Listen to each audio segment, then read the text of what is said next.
શ્રીમદ ભગવદ્ ગીતા અધ્યાય 3 ભાગ 1 અને કહેવાય વિદ્યાર્થી. અમે તેનું નાટક કરીશું, તેને તમે શાંતિથી નિહાળજો.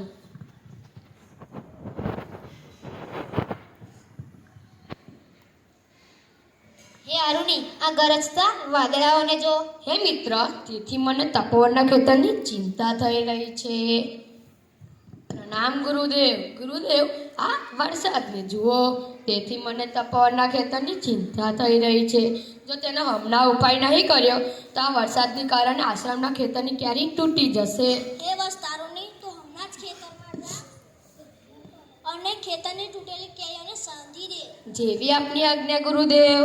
આરુની, તું સાથે જ હમણાં જઈશ. આવા તેજ વરસાદમાં જવું દુસ્સાહસ થશે. એમાં દુસ્સાહસ શાનું? આ તો ગુરુની આજ્ઞા છે, તેનું પાલન કરે તેમાં જ શ્રેય છે. આરુની, તું ખેતરમાં તૂટેલી પાડ્યા શેનાથી બાંધશે? હે મિત્ર, હું આશ્રમના તૂટેલી કેરી ગુરુજીની શક્તિથી બાંધીશ. અરે, આ વરસાદ તો જુઓ કેટલો તેજ પડી રહ્યો છે. તેના કારણે આશ્રમના ખેતરની ક્યારી પણ તૂટી ગઈ છે. તેને મારે હમણાં જ અટકાવવી પડશે. અરે, આ મારી માટેથી બાંધેલી ક્યારી પાછી તૂટી ગઈ. આ પથ્થરોથી આ તૂટેલી ક્યારી ચોક્કસ અટકી જશે.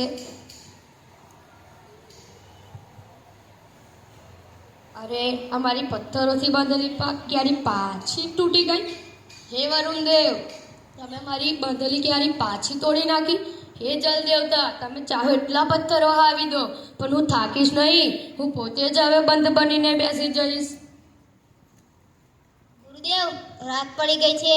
આરુની આશ્રમના ખેતરમાં ગયો છે, તે હજુ સુધી પાછો નથી આવ્યો. ચાલો આપણે તેને શોધવા જઈએ. હે વસારો, હે આરુની, હે પાંચાલ્યા, ક્યાં છે તું? ગુરુદેવ, હું અહીંયા છું. ગુરુદેવ, આરુની અહીંયા છે. પ્રવાહના કારણે તેનું આખું શરીર જકડાઈ ગયું છે. તેને ઊભો કરો. પ્રણામ ગુરુદેવ. હે વસારુની, તું હમણાં સુધી ખેતરમાં શું કરી રહ્યો હતો? ગુરુદેવ, તમે જે મને આજ્ઞાનું પાલન કરવા આશ્રમના ખેતરમાં મોકલ્યો હતો, તે માટે હું આશ્રમના ખેતરમાં ગયો હતો. ત્યાં જઈને મેં તૂટેલી ક્યારીને બાંધવા ગયો હતો. ત્યાં મેં માટીથી પણ પ્રયત્ન કર્યો, તે પણ તૂટી ગઈ હતી.